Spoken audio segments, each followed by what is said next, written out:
I felt like giving that confidence to women, giving them a network, giving them something to fall back on so that they can have that kind of confidence to step out and do it, seemed to be something that they really needed. Hi. Hello. Hello. Hello. Hello. Hello and welcome to Architecting. Hi, and welcome to Architecting. I'm the host of the show, Adam Wagner, and I have Rebecca Wagner here with me. Hey, Rebecca, who is on the show today? My friend, Christy Headlee. Tell us more about her. Christy is a really awesome interior designer. I had the honor of working with her on a number of projects at Gensler. Oh, honor. Yeah, honor. And we really miss her at Gensler, but I know she's doing awesome on her own right now. So I'm really excited to hear what this is about. Tell us what she talked about on the show. Yeah, that I don't know. Yeah, this was a good conversation with Christy, somebody that I'd known a little bit, but got to know more of her story, kind of bounced around and found her way into the design profession and worked at Oz and Gensler before starting her own firm, Be.Studio. And I think this is a really interesting story of a pandemic story of starting a firm. And how that became the kind of instigator for her to start this. And then in that process started Be.Women as well, a sort of platform for women in the profession to share advice and stories. And yeah, I'm looking forward to see how that grows and continues to build community. Yes. Enjoy.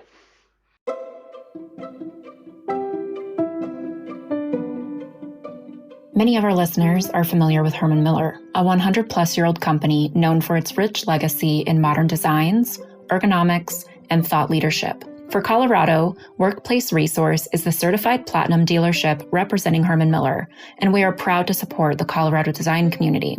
Whether you are in the market for a functional and stylish home office setup or exploring a broader solution to outfit your entire workplace, we are the partner you can trust. The local teams with Herman Miller and Workplace Resource can connect you with research and insights, create a high-performing work environment, especially in this current shift with the way we work. We encourage you to explore our Future of Work Hub for more information, and the link is in the bio. Conceptual thought starters.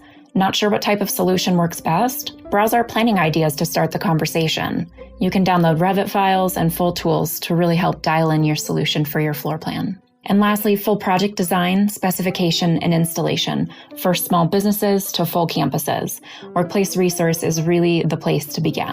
Be sure to connect with our team. We look forward to supporting our design partners in the Colorado community. And in the meantime, please enjoy Architecting.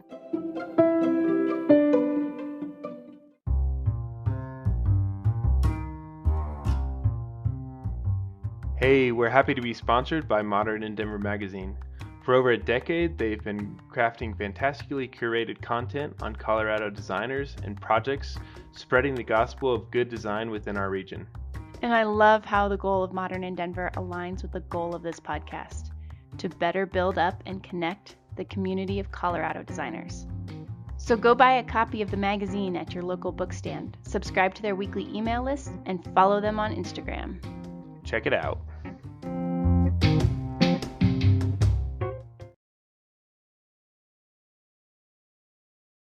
What did your Friday look like?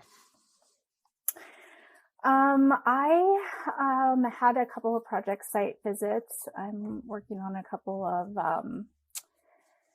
amenity repositioning projects downtown. So I met with some contractors and kind of talked through some scenarios on those, some rendering concepts for another prospective client. So it's been good. I have some really great projects right now. So Nice. busy, but good. Yeah.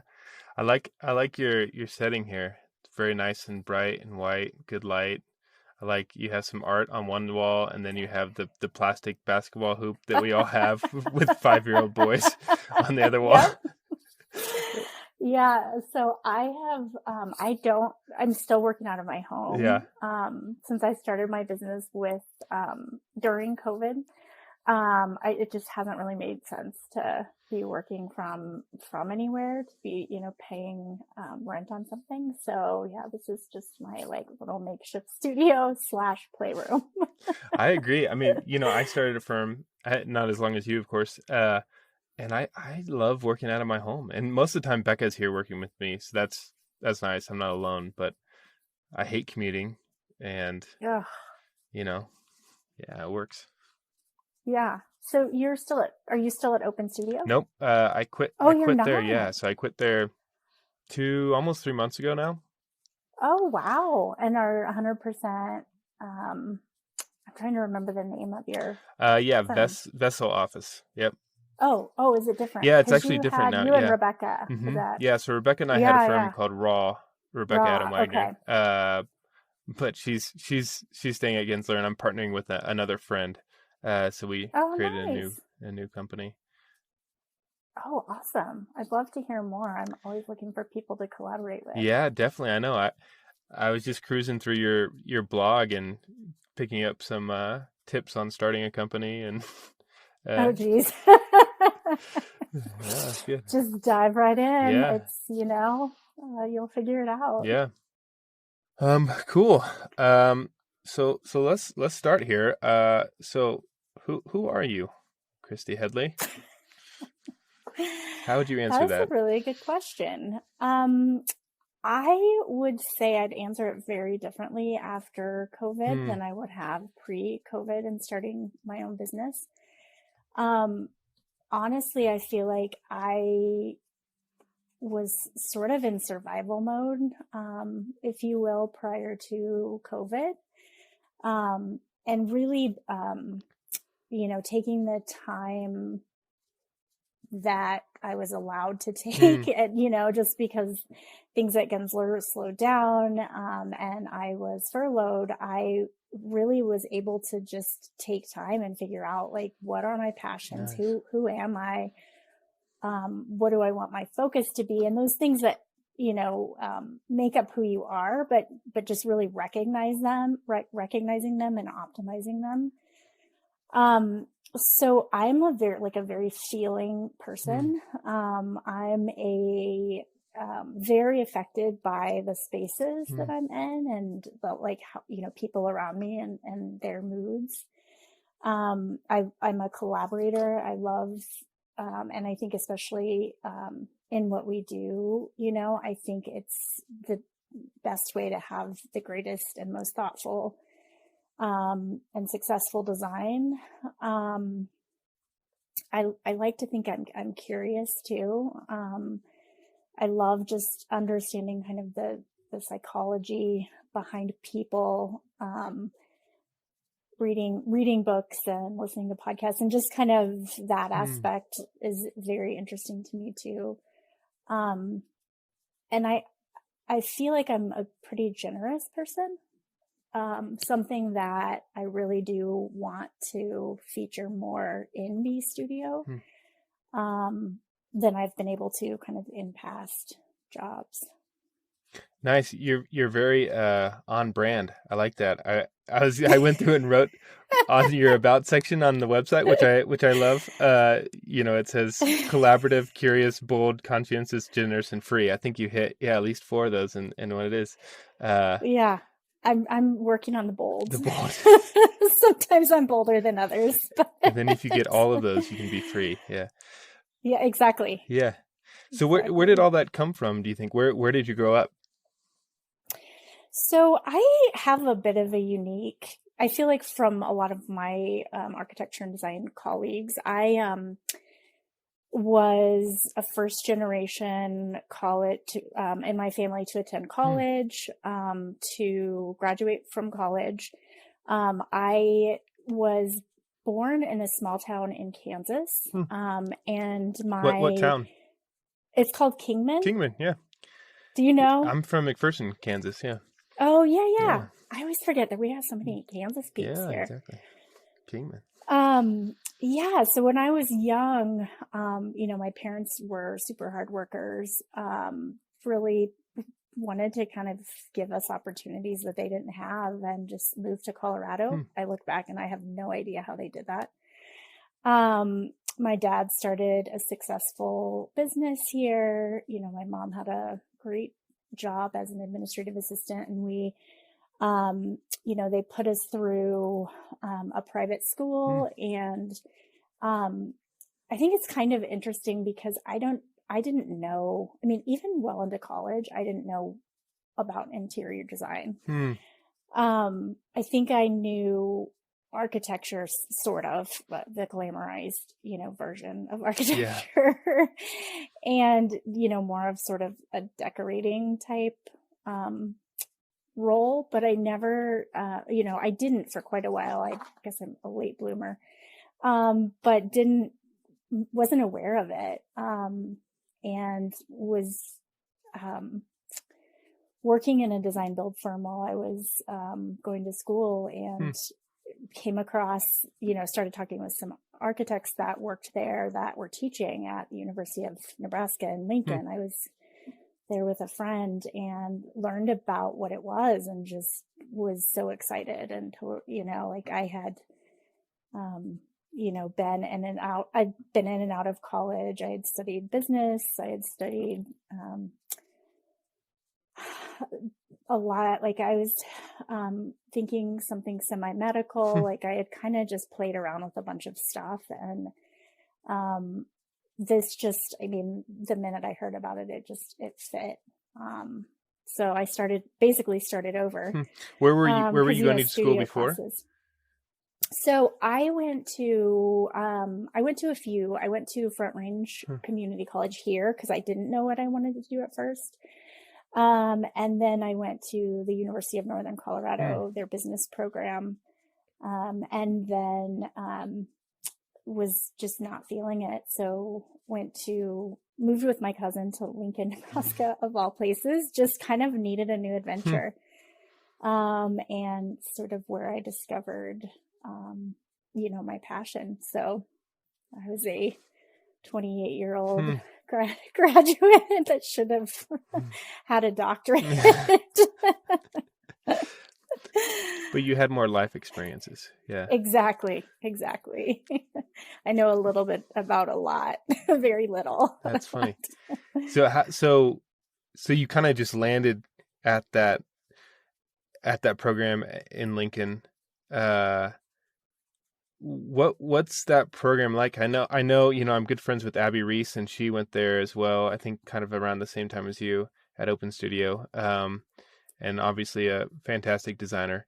What was the kind of course of the program, and what did you get out of it?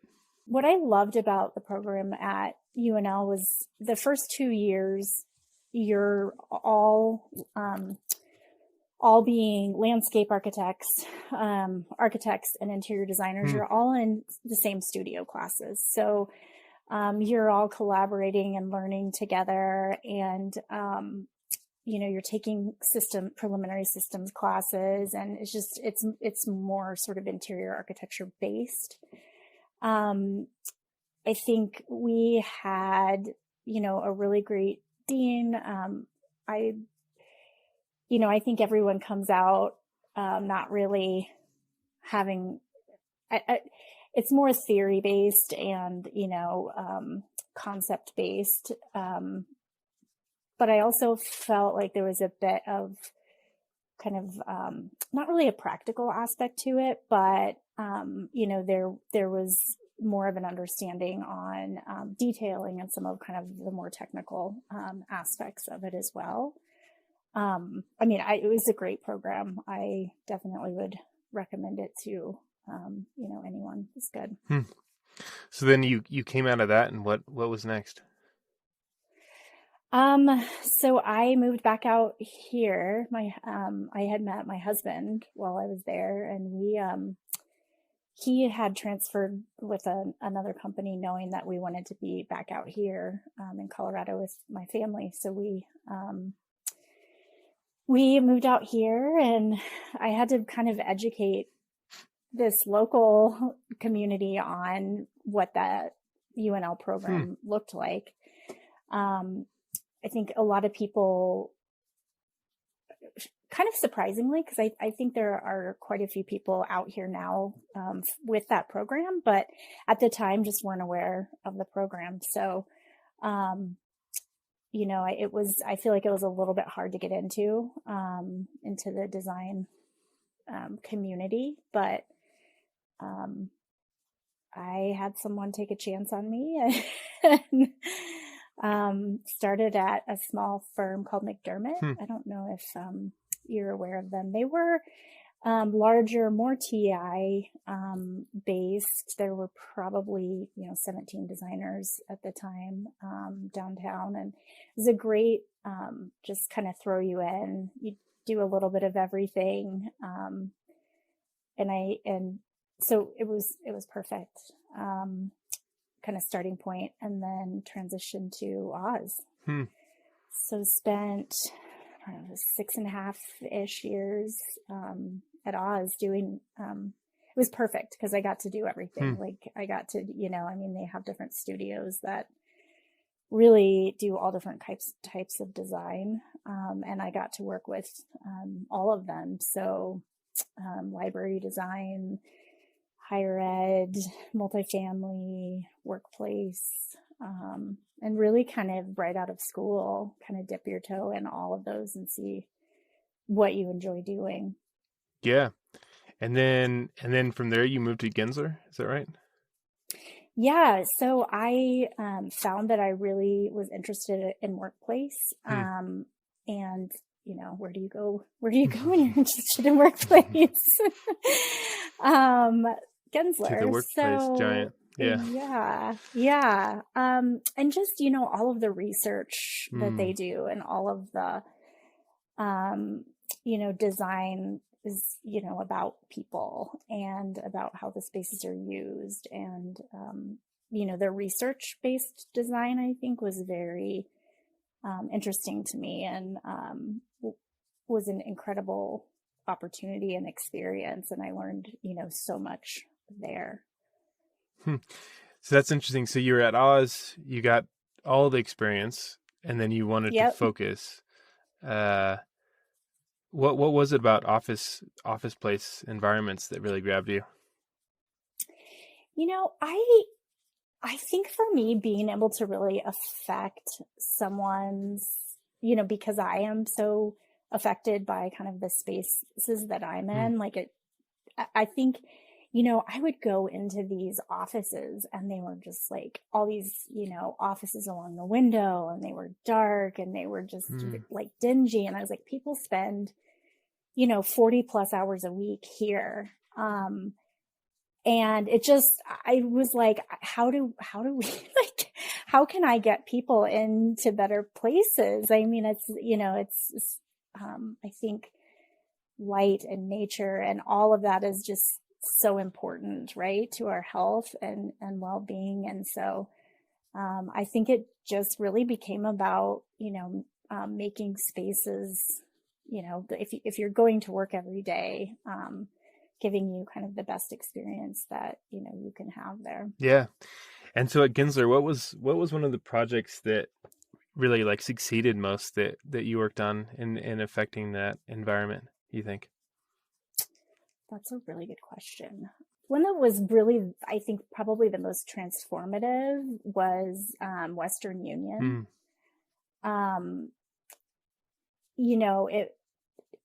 The space that they were in wasn't horrible. There were some, there's definitely much worse, but I think, it felt very mazy and it was dark and there weren't views out, and it was very kind of broken up and siloed, and just things that didn't really represent who they were or create a good atmosphere for their staff, and moving them into the building at One Bellevue Station, which has full height windows, and situating offices on the core and work, every single spot in that space you can see out, and the views out are incredible. The views, amazing. Yeah. we put their break rooms on the perimeter. So, like the view of the mountains so that everyone could have that view. And we, really tried to create experiences and choice in people's workday. And it was really exciting when everyone got in and just to kind of hear, the good feedback and I think sort of the reward of it. Yeah, how does it work as a team there in Gensler, and sort of with those projects? Like, what's the sort of workflow within? Obviously it's a huge corporate firm, but then the firm in Denver is pretty small, right? Especially in the interiors and the architecture, and so is there sort of like studios or teams that, or how's it kind of work divided and gone about? Yeah, so Gensler, being a huge international firm, definitely their focus was to create a small studio feel. And so offices are broken into studios. So the local office here has, it's called a Flex 1 and Flex 2. So Flex 2 is more sort of architectural based. And Flex 1 is more interiors based. And so, they like to keep that number, I don't know if I just said this, around 30, 35 people. They found that that's kind of a good, working number.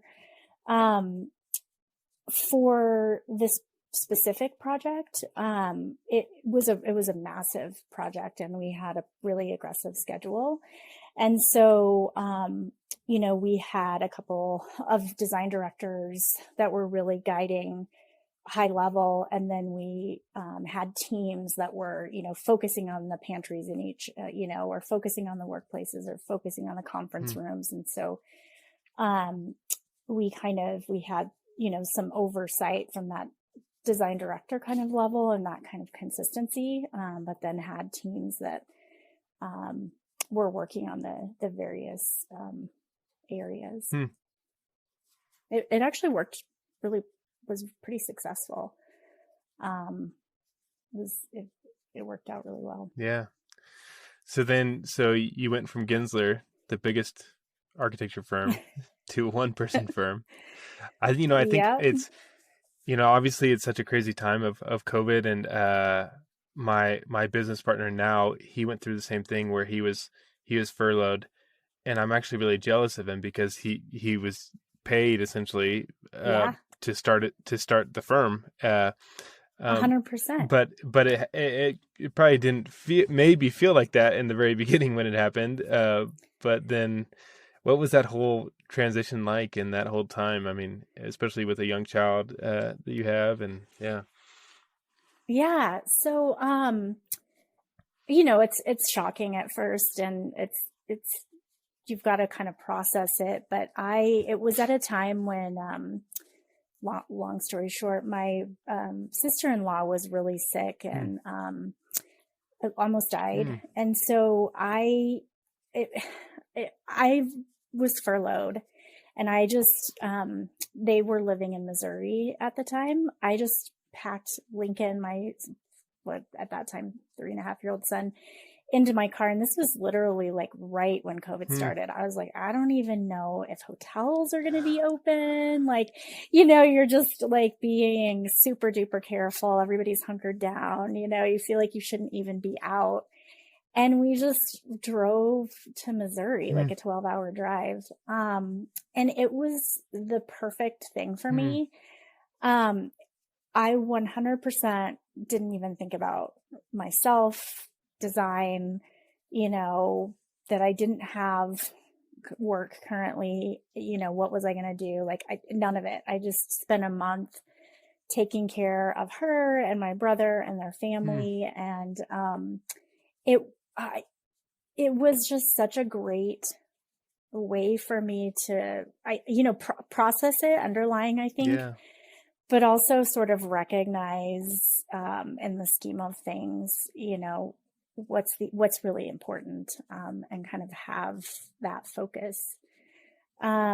So when I came back, I've always wanted to have my own studio. It's scary. I've always been like, I'm not entrepreneurial. I've always had a reason not to. But it was like, to your point, I'm getting paid.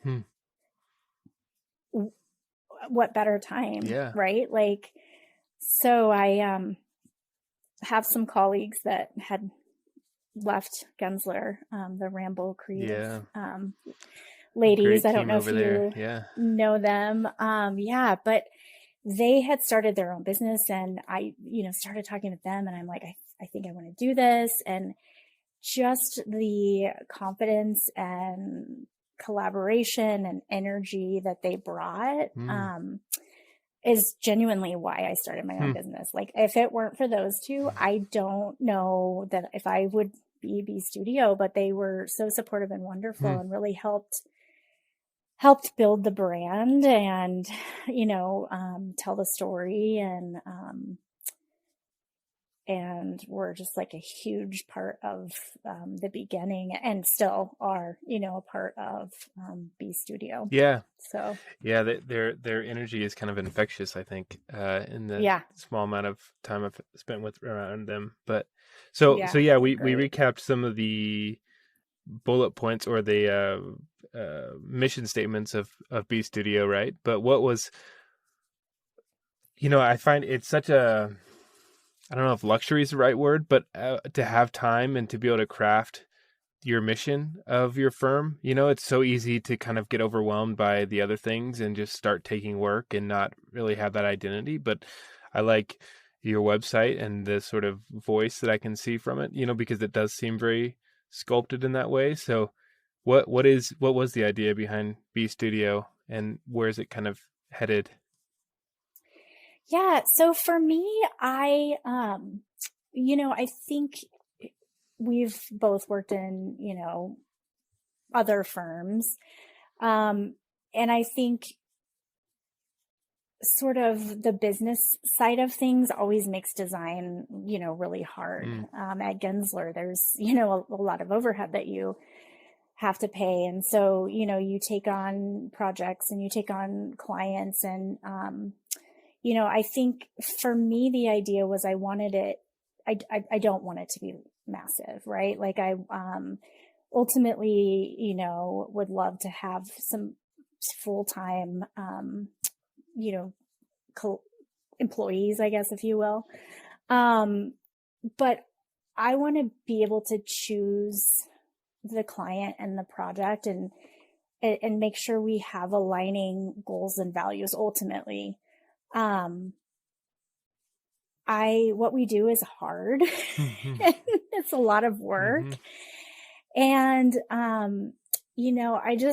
for me, I just want to work with good people, that value design, that, come to you for that. That doesn't mean they have to have, a massive budget. That doesn't mean, it has to be the most glamorous project in the world. It really is just, is it a great team that's going to do, great things together with what we have, and create a space that really is inspirational and wonderful for whomever, the inhabitants of it. So, I think one of the scariest things for me, starting my own business without a partner, was that I'm a collaborator. Yeah. I was just like, wow, like this is literally who I am. How am I going to do this? But, I found so many other small firms and individuals that has created really this network of people that I pull from, even if it's just, hey, can we do a charrette together on this, right? Or vice versa, I've been able to pull from this, this great network that still allows me to collaborate, and, they still push kind of my design and my thinking. And, so I think that was a lot of it too, was how do we create how do we provide kind of that same level of service as a small boutique studio? Integrated branding and graphics, rendering capability, super high-end rendering capabilities, architecture, landscaping. So, all of those types of pieces that really are a big part of the types of projects that I like to work on are smaller local firms that we're all supporting each other. Yeah. Right. And so even from a marketing perspective, we're all sort of helping each other out. So it's been pretty great. Yeah, I like that. You talked about when I was raw design before, and I was doing it by myself, and I just got so lonely. And that's when I moved over to Open Studio, and I was like, I need more people, and then I need a partner. And I feel that. Who's in that network with you? Who are some of the other designers? Yeah. So I've been working with Emily Adams with Neo Era, with Julie and Casey Ramble, with Mike Sadowski with Boulder Visual. Who else? I've pulled other people in kind of here and there on little things. Those are the ones that I've worked the most with. Christine Titus with Saddle Road Interiors. And it's a good group too, because there's a lot of them are younger, which is wonderful because I need that younger perspective. And so it's worked out really well. Cool. So when did you start? I guess it's been a year and a half now, or? Yeah. So I officially started in June of 2020. Okay. Yeah.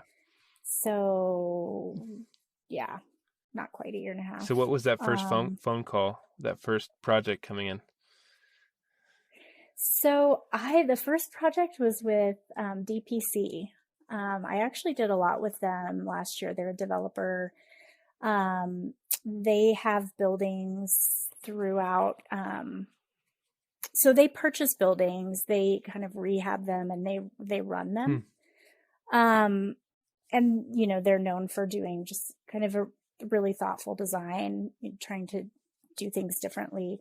I worked with them a bit when I was at Gensler, and that was just,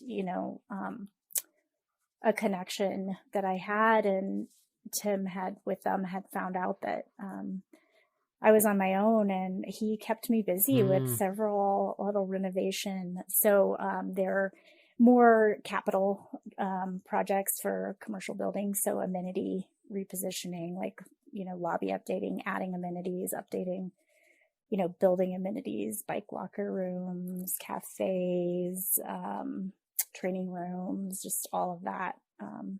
But there's a lot of that happening right now. Yeah. Now that everyone's competing. So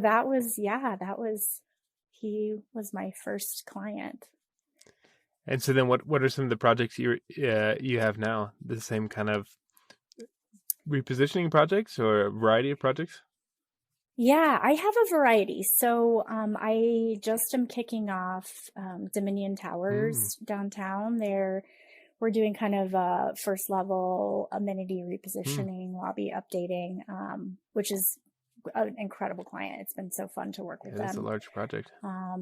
Yeah. So I'm super excited about that one. I'll be collaborating with Emily Adams on that one. I pulled her in to help on that one because that'll be a fun one. We are doing kind of a phased amenity repositioning for the Excel building, 1800 Market. Just some of kind of the more techy aspects of the building we're removing. I don't know if you know that building well, but they're really trying to capture some of that incredible lobby space. Really, it's full height glass. Oh yeah. They have those great, trees in it, but it really is just right now kind of a corridor to wherever you're going. So we're kind of doing some minimal, mostly furniture, rug type things to just kind of get people to linger and use the space. And, you know, a lot of buildings are competing now for clients. And so I've had a lot of,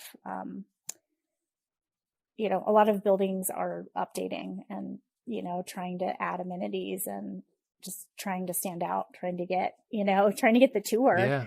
To be on the list. So, so I've been doing quite a lot of that. I was doing that at Gensler too, quite a lot of that towards the end of my time there too. So that's something I've actually really, really enjoyed doing. Kind of mixes, I feel like I have a bit of a hospitality vibe too. Yeah. So it kind of, mixes that hospitality kind of with commercial. Yeah. And with a working environment, but more of a kind of a gateway into it in a way. And yeah. So how do you feel about that sort of specialization? You know, I think a lot about sort of being specialized versus being a generalist, and whatever that means to somebody. It seems like the smarter way or more lucrative way maybe is to be specialized. Is that sort of the goal for you and the thought process? For me, it's about the project. I feel this may be controversial. I don't know. I feel like design is design, right? Yeah. And I think that, you know, there are some technical aspects and there are, you know, some things that are pretty specific, especially like in healthcare or something like that, you know, but I feel like it's really about getting to know the people using the space and understanding what they need and how they work. And then, you know, it's not one size fits all. Mm-hmm. And so for me, it's more about the project. So I'm doing a couple of workplace projects as well right now. There's a potential, I just submitted on a multifamily project with an architect. So for me, I think it's more about just working with really great people and creating great spaces together. People that sort of value design in that way and want that. So it's kind of about the team and more than like the project type. Yeah. And I mean, speaking about the team, you know, another reason I'm really interested in you is the Be.Women project you're also doing. You know, it seems really exciting about, again, creating that sense of community and telling stories. And so what was the idea behind that and how has that kind of grown? So when I started my own business, I had so many women come up to me and say, how did you do it? I have this idea. What did you know, was it scary? You know, did you have to have everything figured out? What, you know, just, I think there was so much curiosity around it and so many people that have incredible visions for, you know, products or services or whatever. But I think just maybe the fear of the unknown of, what they don't know. And so that in combination with, what COVID did to, the women workforce in general, I think made me feel like, what can I do? Like, how can I help other women? Because I felt it has just been such a wonderful experience for me to, it's hard, right? But it's, you know, you control your heart and you, can say yes or no. And, it's been such an incredible experience for me that I want to share that with other people really. But I think, you know, for women, especially a lot, you know, of the research I've done and my experiences, as a woman, I felt like just, giving that confidence to women, giving them a network, giving them something to fall back on so that they can have that kind of confidence to step out and do it, seemed to be something that they really needed. And so, you know, Be.Studio, I don't know what that looks like post-COVID. I think I've started it just as an Instagram kind of Be.Studio or platform. Be.Women? Or Be.Women. I'm sorry. Did I say Be.Studio? I hope you know what it looks Friday like. afternoon. Yeah. Be.Women. Sorry. I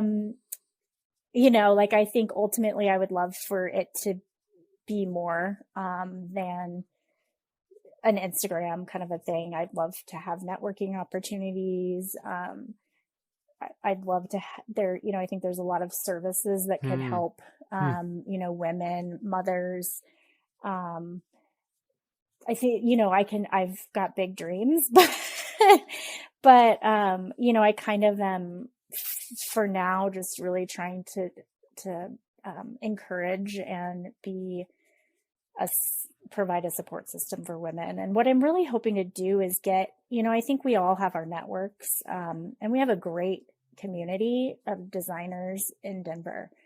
But I'd love to hear from, doctors and lawyers and, whoever. Like, I'd love to get more perspective, and, we each kind of have our go-tos and our things that we do. And to really get some range and demographic, I think would really help all of us. And, just opportunities to support each other, and to share kind of outside of the network that, you generally follow and know, is really my goal with it. I haven't been super successful currently. I think it is more my friends in the design community. Yeah, that's easier. But, I'm hoping that, it'll continue to be shared and kind of expand to, other groups within the Denver area. Yeah, because the idea is really it's still based around sort of starting companies or more of just the experiences of women in workplace, or just more general experiences of work, or... That's a really good question. I think that's hard. Like with this podcast, it's so narrow, right?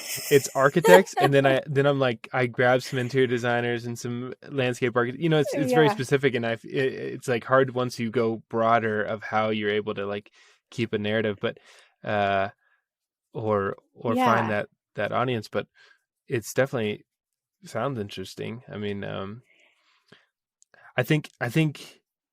My wife Rebecca at Gensler, the one thing at Gensler that was really interesting was the G Parents group.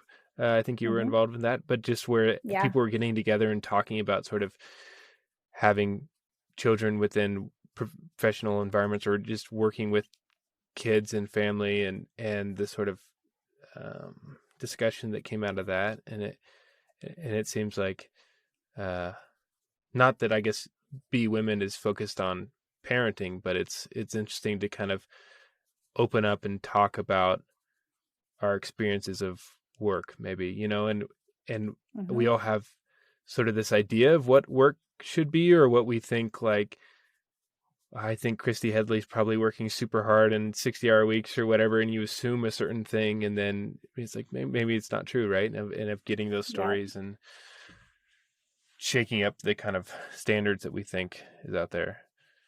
Agreed. And the COVID catalyst, like, it's the perfect time, right? Because so many people are reevaluating, and their goals and perspectives are changing. So I think for me, I'm kind of putting a lot out there and trying to understand. It's kind of casting a wider net and understand where interest lies a little bit, and then maybe kind of narrow in on that.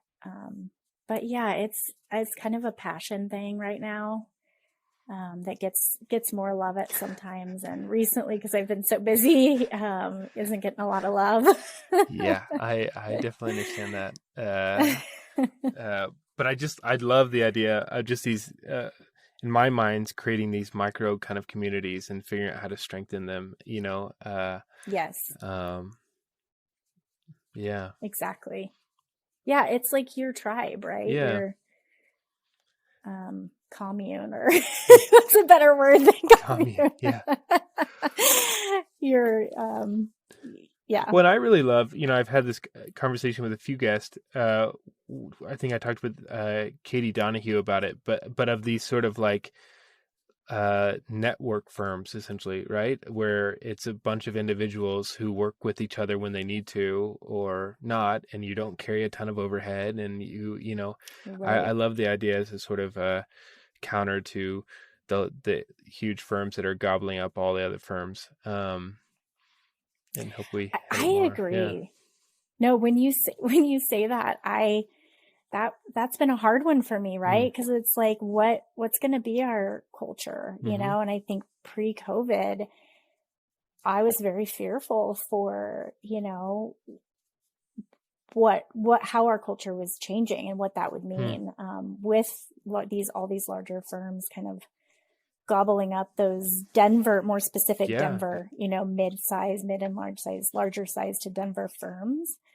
But with COVID, I think it's kind of taken an interesting twist, right? I mean, so many people like you and I have gone out on their own and are doing exactly what we're talking about, right? Where it's maybe not as scary to collaborate with other people that have their own firms than to hire your own, especially right now when we're all kind of like, what's going on, right? And I don't want to take on a salary, and but if we can, leverage each other, it's more doable, and it's kind of, it seems like people are more able and willing to do that right now. Yeah, that's the next thing you need. What it would be like, Be Office or something, or Be Loose Office. It's like a co-working space.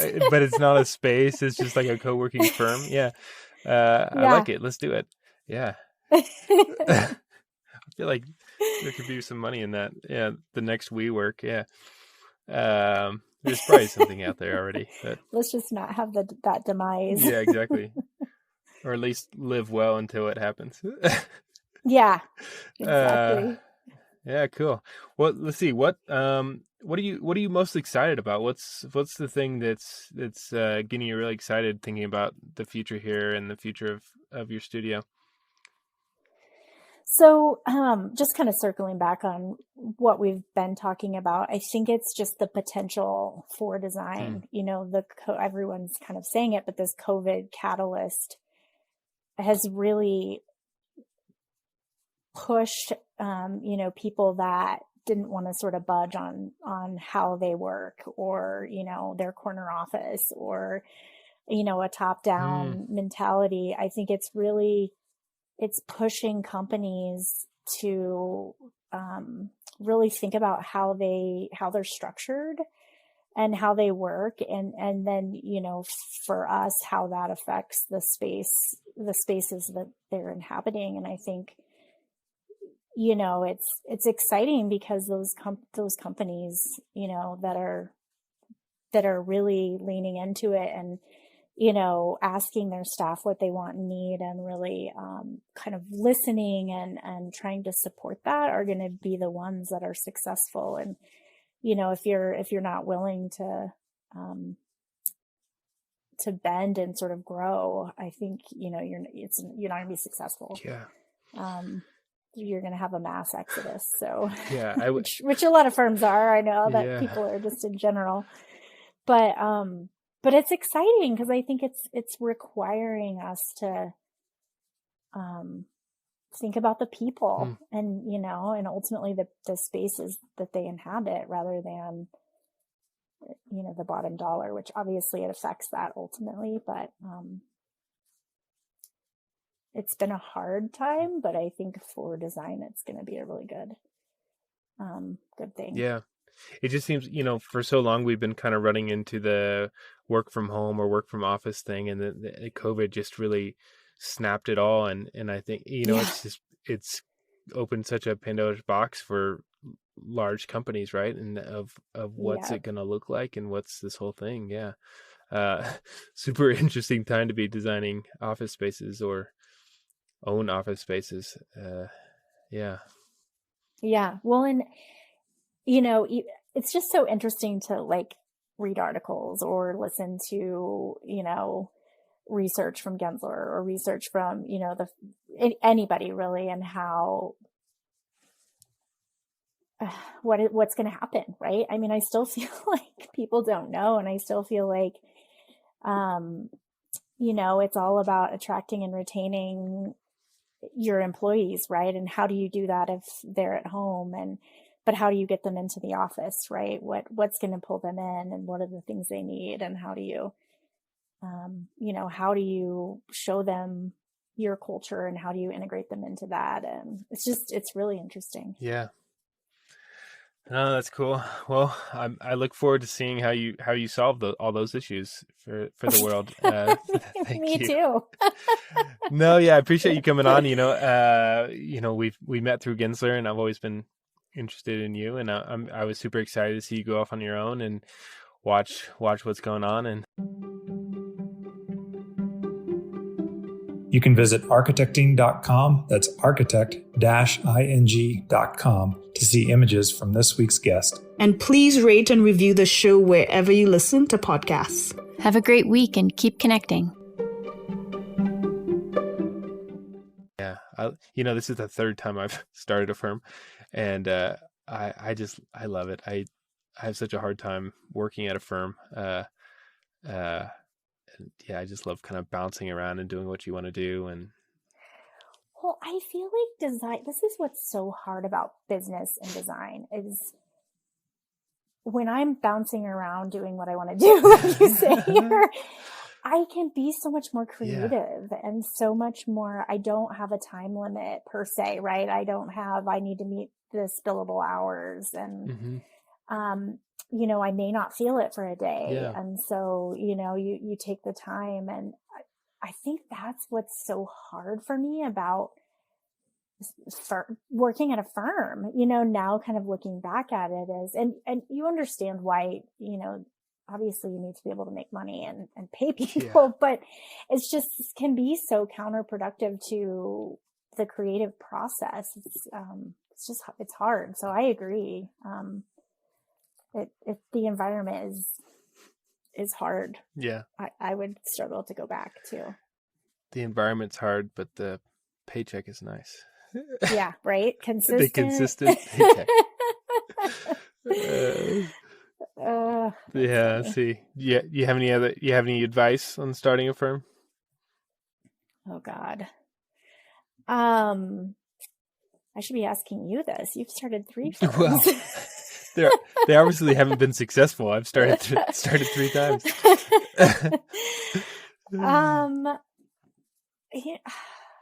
I don't know. I think for me, the advice I have, you've already done. Like, it's like, just start it, right? Yeah. Like, don't overthink it. You're never going to be ready.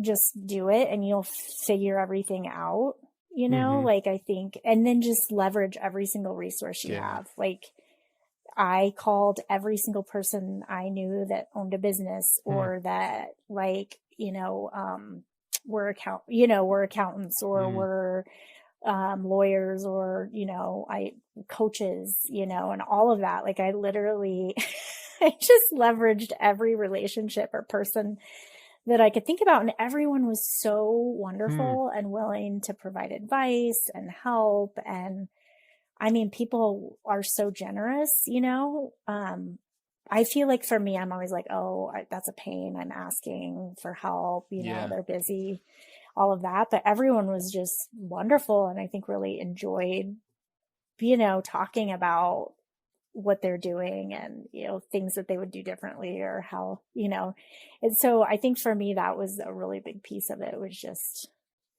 reaching out to my network. Yeah. Becca, when I started this thing, she told me that was pretty dumb because I'm just talking with all my competitors, and I need to start a podcast with like lawyers and doctors and people who can give me work. But it's funny how much projects you can get from other architects at this time, or how much of a network you can have, and things to glean. And yeah, I agree, and I don't see us as competition. I mean, not you and I specifically, but like other designers, other interior designers. Like, I just, like, was talking with someone at an event last night, and, you know, she started her own small business recently and has done a lot of multifamily. And I was like, oh, I just bid on this multifamily project. Maybe I could bring you in to consult on it, or if you have some extra time or whatever. And it's like, I feel like we're allies, right? And you're right. I've had so many designers or architecture firms recommend me if they haven't, you know, if they're too busy or if it's not a project they're interested in. So I think you're doing the right thing. Good. Thank you. Tell Becca that. I'll record that and play that back to myself. You're doing the right thing. Yeah, You're doing the right thing. You know you are. No, cool. Yeah, I'm excited to see what else you do with Be.Women. Like, I know it's so hard to find time to do other things, but it seems like a really interesting platform. You should make a podcast. And any feedback. Oh God. Just the technology behind that scares me. Yeah. It's actually pretty easy. Yeah. Cause you were mostly highlighting people, right? Like firms and things on there, with like, a picture in a story kind of. Was that? Yeah. So I there's a lot of like quotes that are kind of like badass women quotes, you know, or like encouragement type things that to me are good to hear. But then the idea was really to feature women-owned businesses, or to kind of have people that have their own businesses give tips on it, to, I think,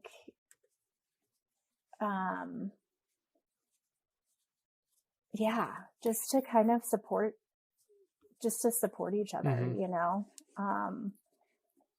I have a notebook full of like ideas. Yeah, and I think narrowing it down has been, you know, kind of hard, but I'm kind of just making it a little more organic right now, and seeing what works, what sticks. Yeah, that narrowing down seems hard, right? Where you're like, well, if I narrow it, then it's going to miss out on all these other things. Yes. But then it's like, you can't do all those other things. You're not going to do it well. One thing. Yeah, do one thing well. For sure. Yeah, but no, I think what we do is hard, right? And I love that you're bringing this sense of community and personal side of people. Yeah, it's been fun to hear everybody's stories. Yeah, I've listened to several, and it's fun. I mean, people that you know on the surface, or that, you know, or maybe that you know even better, just learning a little more about them is fun. Yeah. Who are some other? I've been having a hard time like kind of getting a list of names from like the interior designer side. Who else would you want to hear from? What about Lauren Pogue? I feel like her perspective is really interesting, being kind of more strategy. I mean, she's doing a little bit different things now with their business, but her perspective, I think, could be really interesting. Yeah, that could be. She kind of grew up with it too. Yeah, her mom's like really high up in Gensler, right? Yeah. So she's just I love her. She's got a great perspective. That's a good one. I hadn't thought about her for a little bit. What about, do you know Tracy Tafoya with Oz? She's amazing. Like, she's got stories, and she's been a principal at Oz. I mean, she was like 40 under 40 when I was there, and she's just a cool person. Like, I think you would really like her. She's like a storyteller. And that's cool. Yeah, she's Tracy cool. Tafoya. And I would be happy to introduce you if you want. But I'm sure you could reach out on your own. She's great. Who else would be good? Have you, like, Sarah McGeary with R&L? Do you know her? She's amazing. She's leads their studio kind of on the creative, well, not R&L, Stantec now, but leads their studio kind of on the creative side. Is brilliant, like interviews incredibly, like does great design, is so integrated into the community. We worked a lot together doing IIDA event stuff when we were younger. She would be a really good person to talk to. Cool. I was trying to think of different firms. What about people that are like, are you more trying to focus on smaller, like startup? No, kind of not things, necessarily. or? I mean, like I'm more interested in small firms than corporate firms, but I don't want to totally focus. But I know I was trying to think of some that. Who are like some small interior design firms? You know, like 2 or 3 people, or like. It's funny. It's kind of. Yeah. Go ahead. Well, it's kind of tricky because I feel like a lot of them are more residential. Mm-hmm. I don't know a lot of people that are like my size or 2 or 3 more, you know? Not that residential isn't something that you would be interested in. Let me think about that. Yeah. Yeah. It's just interesting. I mean, I do you know Abby Reese? Do you know? Yeah. I asked her the same question, and she was having a really hard time coming up with like interior designers or interior architects, and maybe it's just because I do this thing, and I'm like I could rattle off 50 architects here in Denver I'd want to talk to, but I don't know, interesting. Yeah, no, I'm trying to think of smaller ones that I'll think about that. I'll get back to you if I can think of anyone. Yeah, cool. Well, I'm like booking into like January and February right now, so I've got a good backlog of people. So yeah, I think this episode I think is gonna when do I have you down? I think it's gonna be sometime in December. So yeah, and if you want to, I usually include about like 9 images of work. So if you want to send me some of your kind of favorite projects or projects that kind of sum up your work style a little bit or something like that, I can include those. Let me see. I'm pulling up when you're coming. So actually December 1st. That's when this will air. So awesome. Who else do you have? I've got. Or do you have other interiors people? You know, you're only the second interiors person I've had on, and the other. Who's the other one? What? Who was the other one? The other one was her name is Heidi. Let me look. It was one of the earlier ones. And Heidi Mendoza.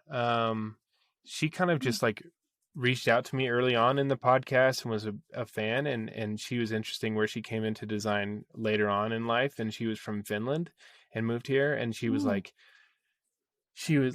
was a radio producer and talent, and and did all these other things, and then has her own firm here and doing stuff. But I'll have to listen to that one. Yeah. But yeah, so otherwise you're the second one. And I've got Roland Broughton coming on, and Harry Teague, and Mark Swackhammer, and Peter Blank. Those are kind of the closer ones, but yeah. But awesome. Cool.